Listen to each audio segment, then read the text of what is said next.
brand new strings, so they're still working in. I've stretched them and everything, but I've also been messing with the action and stuff like that, so I need to retune it. But it's just kind of roughed in as far as setup goes. I have not wired it up yet. I've been kind of dragging my feet because I haven't been feeling good again. But anyway, here she is.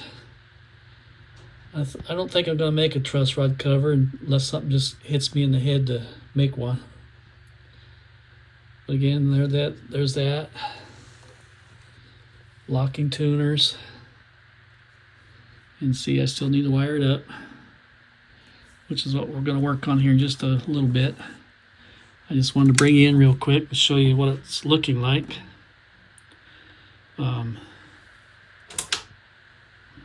Overhead light just hurts my eyes. So anyway, there she is with the strings on it. Looks like a guitar now. Strummed it a few times. Sounds really good. I got one or two frets are just a little bit high, not much, not very much at all. I might be able to take my hammer and tap on it and see if I can get them to seat a little bit better. The nut, I still need to file the nut. The action up here on the first fret is way high on both ends, so that they need to be worked on and brought those strings down. It does have a two-way truss rod. It works perfect. And something I should have checked before I glued it on there, huh?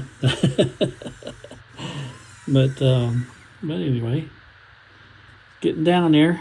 A few more moments and it'll be up and playing. I just don't have an amp really to play it on. I will plug it into my acoustic amp. We'll see what it sounds like through the acoustic amp. And I did go out and buy me a new amp. It's on order, and I have to go pick it up in a few days. I don't know. I had them deliver it to the music store instead of having it delivered here. That way I figured if there's anything wrong with it or anything like that, they can deal with it down there on the day of delivery. And they can either give my money back then or get me another one. You know what I'm saying? Easier than having them ship it here and then take it down to Montgomery and you know, all that stuff. So anyway,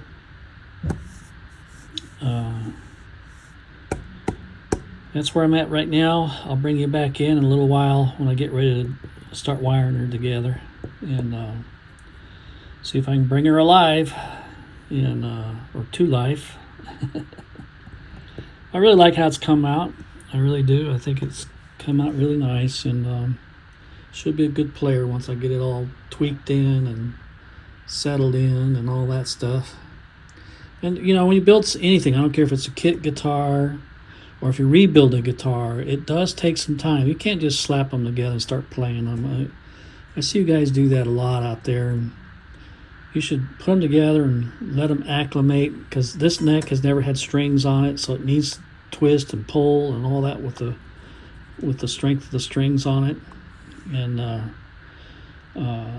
everything needs to settle in and all that stuff. It takes time. And I have guitars that I put together and then I didn't like them right at first, and after they set for a few weeks and they started to come into their own, they start sounding better and everything else starts to happen. And so I learned a long time ago, just don't rush it and let it be what it is. And anyway, rattled on long enough. I'll bring you back in when I get ready to wire it up.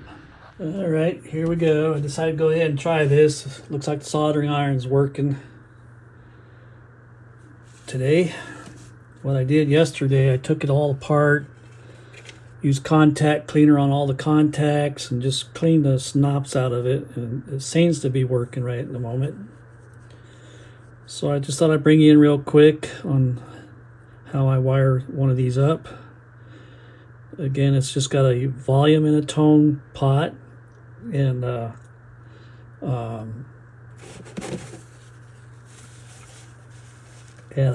Les Paul three-way switch.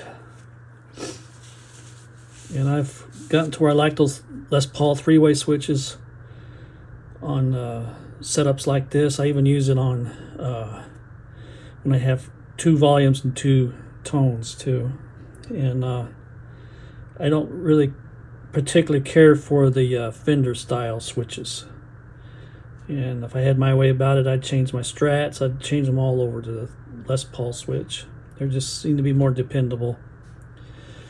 That's my experience anyway. Although I think they are making them better than they used to. I got some of the newer guitars with that 5-way blade switch in it, and they seem to be working out pretty good. So anyway, I'm going to start off by wiring up the pickups to the switch first.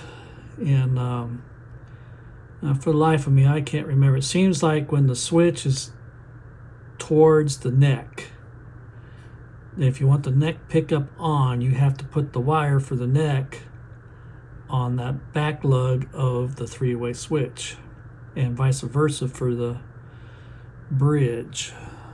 And so anyway, I've been messing with these wires that are on the pickups. They're not the best wires I've ever messed with.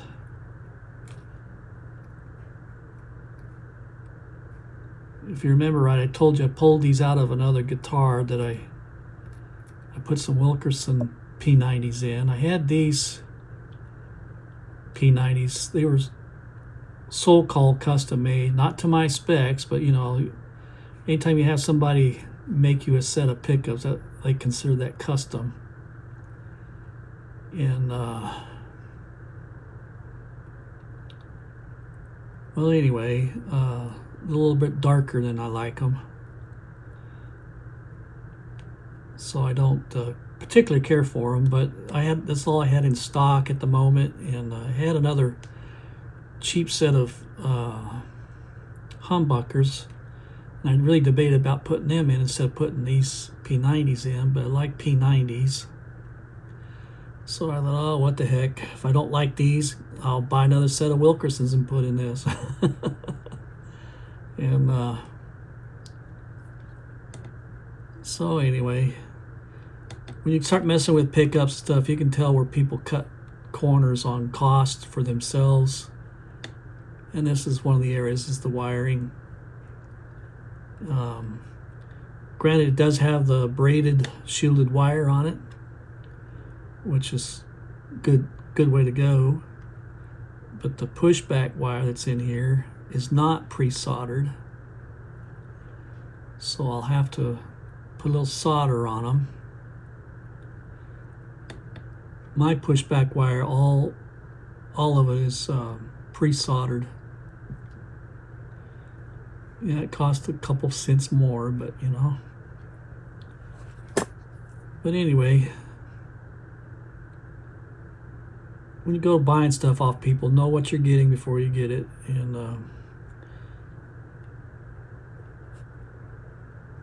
him and I used to have a really good relationship, but not anymore.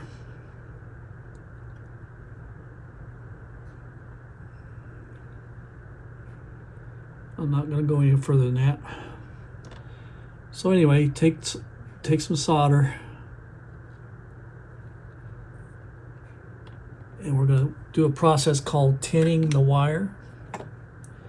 And you take your soldering iron, put a little solder on there. I cleaned that soldering tip so I don't have nothing on there right now. And you put it on that wire until that solder takes. Easier said than done sometimes.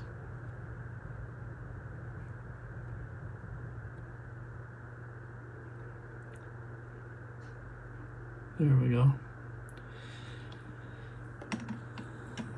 So now, I believe this one was the neck pickup.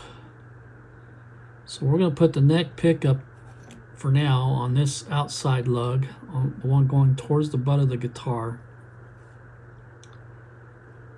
because I believe that's the way it works. I may be wrong, and if I am, I can come back in here, unsolder it, and just switch the wires. I mean, it's not that big of a deal. And some of you worry too much.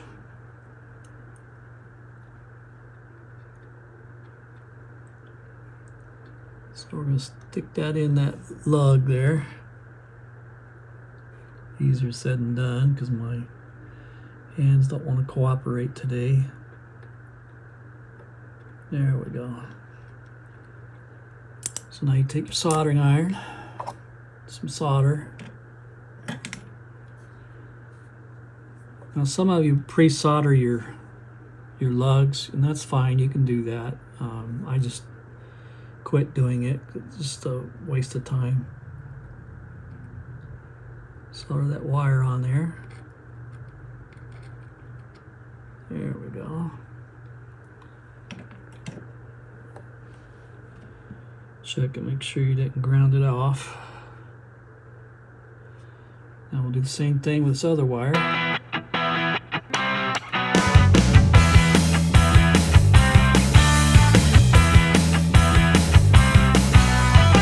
I'm trying really hard not to go on about my health, but I had a really bad episode yesterday, and I'm not feeling all hitting off all 8 cylinders, but I really want to get this done. So I'm doing the best I can do and struggling. Alrighty, there. Got those on there.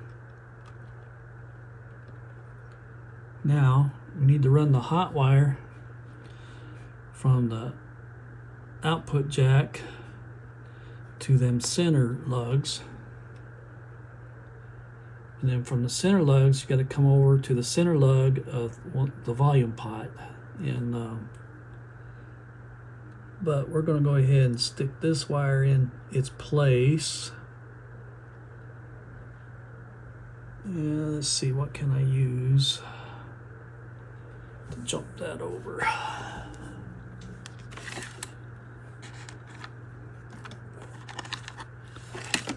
Here we go.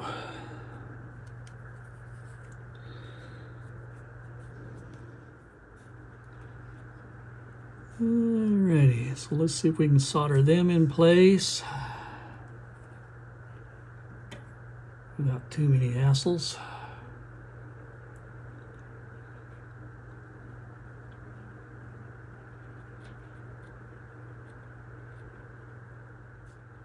Yeah, it looks like we got it. Gotta be careful that you don't ground things out against each other, because then it won't work. And that's what I'm checking right now, making sure everything is not, anything's not touching each other.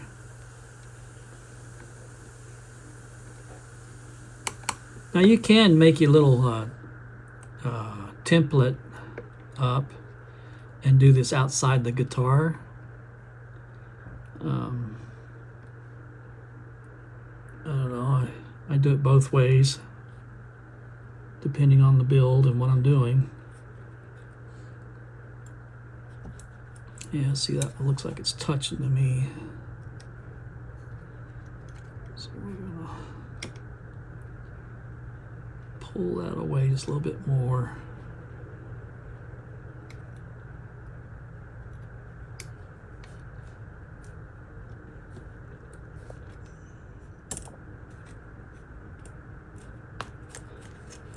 Kind of like a surgeon. Yeah, always wanted to be a surgeon. I wish I could have went to school to be one.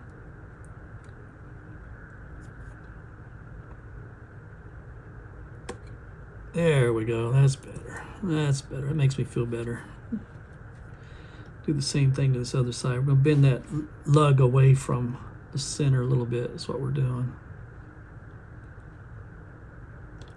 There, that's better. That's much gooder.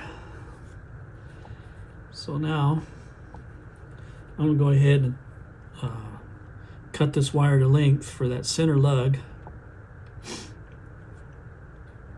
And what these wires are going to do, they're going to eventually solder to the back of the pots here. So I'm not too worried about the ends being grounded, because these are going to get grounded through a process here. So those wires will eventually come on there like something like that. If I can show it on there, I don't know if it's showing through or not, but something like that. So let's cut this wire off a little bit, because we don't need all of it.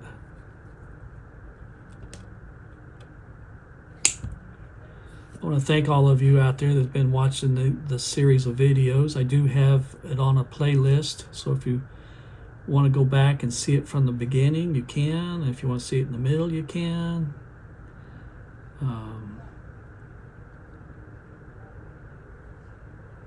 It's pretty neat to see a pile of wood go from nothing to something, and I don't care if it's guitars, if you're making furniture for your house or what it is. My wife and I both get amazed every time we put that spalted poplar through the thickness planer and watch it change, how the character of the wood just changes right in front of your eyes. Because the wood I have is all rough sawn. And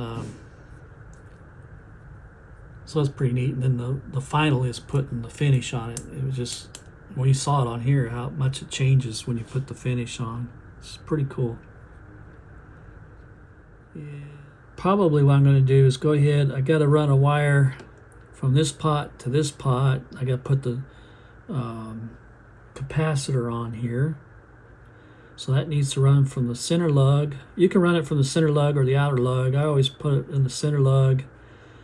Take the other leg of the capacitor, run it through here, because your volume pot has to be grounded anyway, so why not just use it off of the capacitor. And again, that's up to you guys. You can ground it off to the pot, or you can do it the way I'm going to do it, ground it through here. I just think things work better, it looks better, you know. Although this is going underneath the cover, nobody's ever going to see it until they open it up. So what I like to do is bend that first lug over. Get my, let's go ahead and put the tone cap on.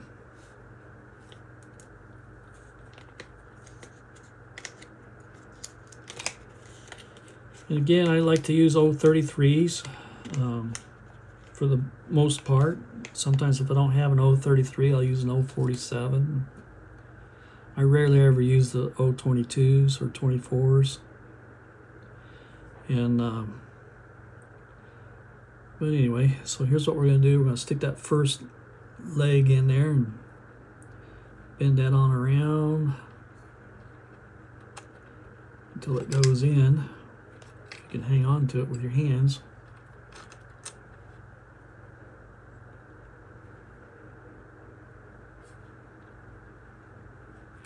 So I like to stick that in there as far as I can get her.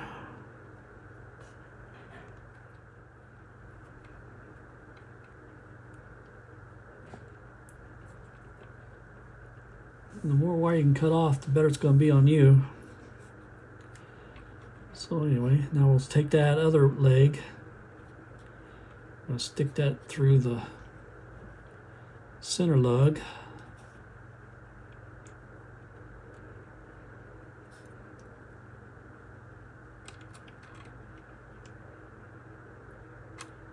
This is why sometimes it's easier to do this on the outside instead of trying to do it the way I'm doing it right now. It'll fight you a little bit.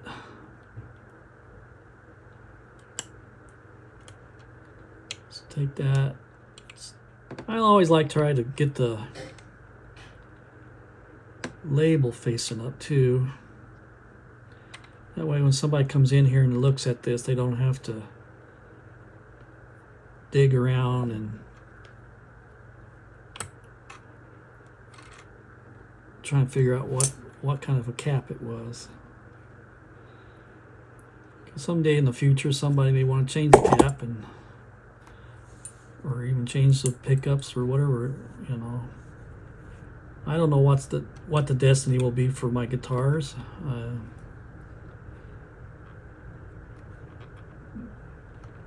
This will be my last scratch build guitar, as far as I know. Unless somebody just wants one and talks me into it. So anyway, there we are. So what I'm going to do before I cut those off, I'm going to solder these into place.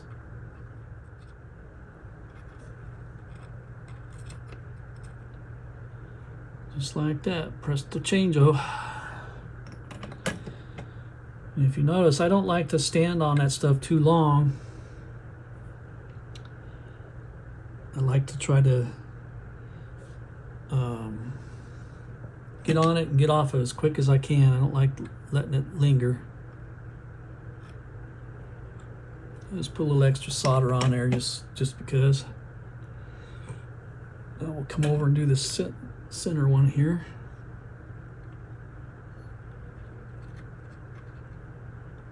Just like that. I like it when things are working. So now we'll snip that wire off. And snip this wire off. Now, when putting these on, these capacitors, if you have a real long distance and going to be a lot of wire exposed, you can strip you know, the plastic casing wire.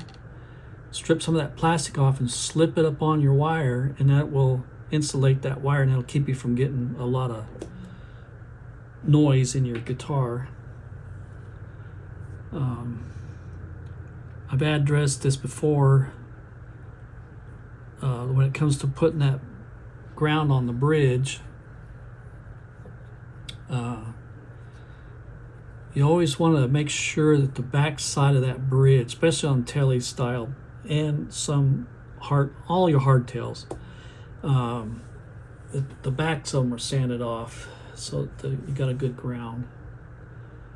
When I lived in Arizona, that's probably when I worked on the most guitars, and I can't tell you how many guitars I worked on where guys installed a new bridge, and then all of a sudden now they had all this grounding issues, and I pulled the bridge, and sure enough they put a, you know, like a black bridge on, and they didn't strip the paint off of it. And I'd strip the paint off, put it back together, and guess what? No more noise. Amazing. So I think what I'm going to do is, let's think about the grounds now. Oh yeah, and I still got to run that jumper here. Seems like there's another wire I'm supposed to be running. I've done so many of these different ways, like it's hard to keep track of how I did it last time.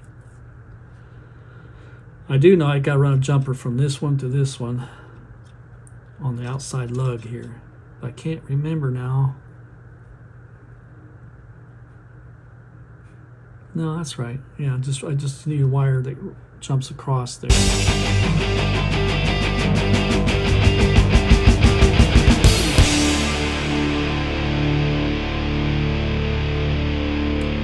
Here's what I did. I worked that to get that wire in there. So I'll solder that one.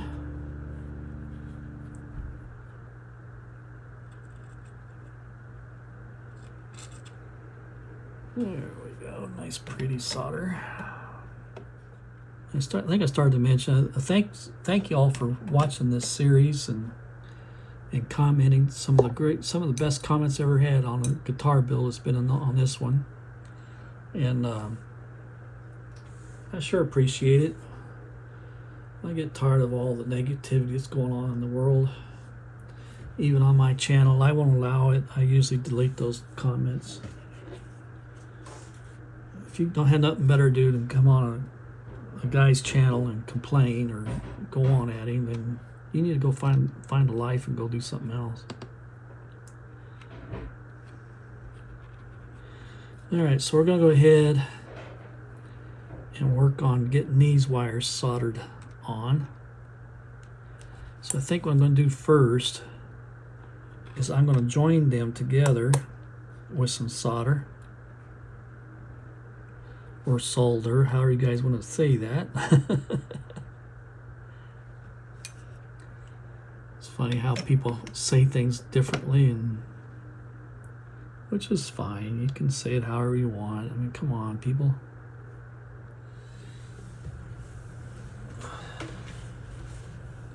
It's kind of hard for me to hold that and solder that at the same time. If you can just hold that kind of like that, okay?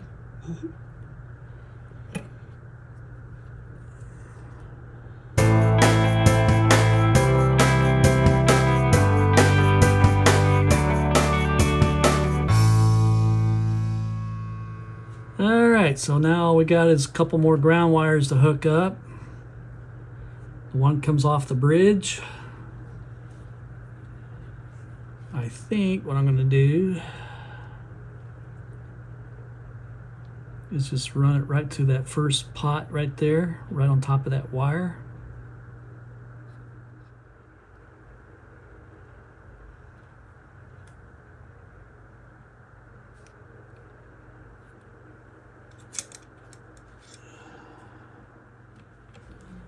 I'm going to hold that just like I have it there.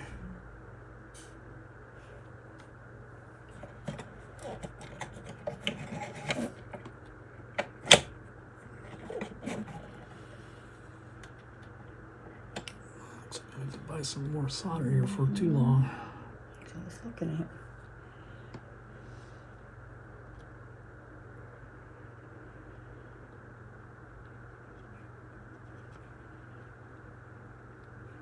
Okay.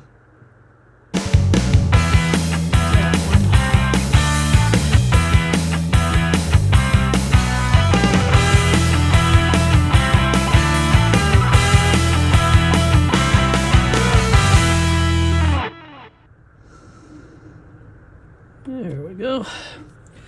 Very important to make sure you make a good connection on your grounds or any wire really, because if you don't, you're going to get a lot of residual noise out of your instrument.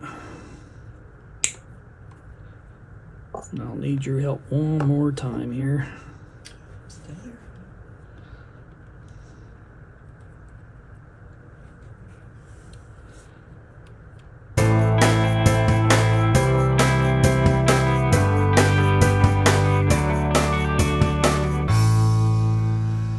All right, we should be wired up. No guarantees on anything, but we should be wired up. Just looking things over, make sure everything looks nice and tight.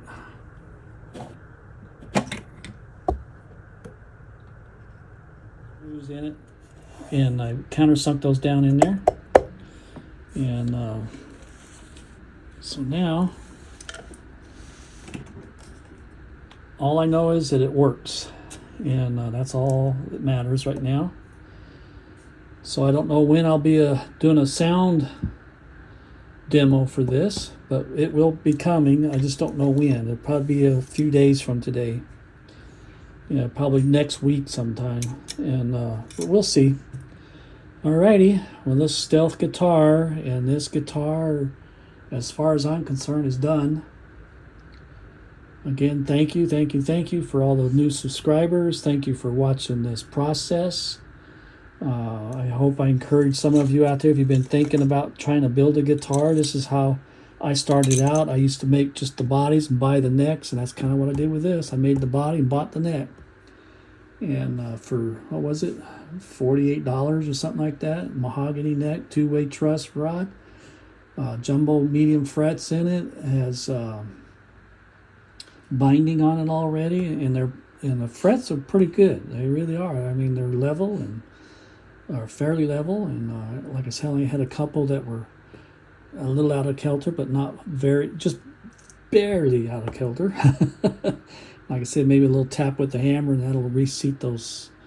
And I still need to file the nut down to get that action sitting correctly. I pre set everything, got my action kind of sort of where I want it, and got it just intonated it by ear. I have not even put it on my tuner yet to intonate it, but I think I got it pretty close. We'll see. I used to be able to tune my guitars and stuff by ear, get them right dead on. Not anymore. I've been spoiled. Alrighty, I'll talk at y'all later. I hope y'all have a great week. Bye now.